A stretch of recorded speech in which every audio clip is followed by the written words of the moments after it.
സാമ്പത്തിക ക്രമക്കേട് ആരോപണത്തിന് പിന്നാലെ അധ്യാപകനെ ഭീഷണിപ്പെടുത്തിയ സംഭവത്തിൽ Kozhikode Puthuppadi government higher secondary school principal പ്രിയയെ സ്ഥലം മാറ്റി. പരാതിയിൽ കഴമ്പുണ്ടെന്ന് കണ്ടെത്തിയതിനെ തുടർന്നാണ് വിദ്യാഭ്യാസ വകുപ്പിന്റെ നടപടി.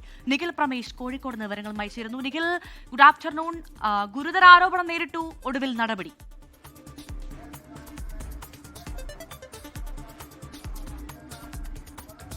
Good evening Bhavya. 24 പുറത്തു കൊണ്ടുവന്ന ഒരു വാർത്തയായിരുന്നു ഈ പുതുപ്പാടി ഗവൺമെന്റ് ഹയർ സെക്കൻഡറി സ്കൂളിൽ പ്രധാന അധ്യാപിക, പ്രിൻസിപ്പലായിട്ടുള്ള അധ്യാപിക പ്രിയ അവിടുത്തെ ഒരു അധ്യാപകനെ വളരെ മോശമായ അധ്യാപകരോട് സംസാരിക്കുകയും നിരവധി പരാതികൾ ഈ പ്രിൻസിപ്പലിനെതിരെ ഉയർന്നു വരികയും ചെയ്യുന്ന സാഹചര്യം.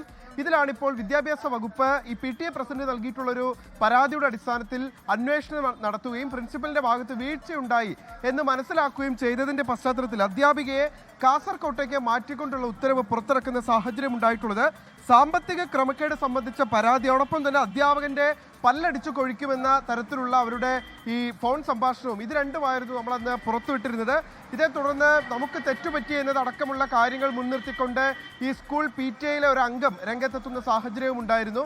എന്നാൽ ഈ വാദങ്ങളെല്ലാം പൊളിച്ചുകൊണ്ടാണ് വിദ്യാഭ്യാസ വകുപ്പ് ഇപ്പോൾ അന്വേഷണം നടത്തുകയും ഈ അന്വേഷണത്തിൽ പ്രിൻസിപ്പലിന്റെ ഭാഗത്ത് വീഴ്ചയുണ്ടായി എന്ന് മനസ്സിലാക്കുകയും ചെയ്തതിന്റെ പശ്ചാത്തലത്തിലാണ് ഇപ്പോൾ പ്രിൻസിപ്പലിനെതിരെ നടപടിയെടുക്കുന്ന സാഹചര്യം ഉണ്ടായത്. അവരെ സർവീസിൽ നിന്ന് സ്ഥലം മാറ്റുന്ന സാഹചര്യമാണ് നിലവിലുണ്ടായിരിക്കുന്നത്. ഭവ്യ, നിഖിൽ പ്രമേഷാണ് കോഴിക്കോട് നിന്ന് വിവരങ്ങൾ നൽകിയത്.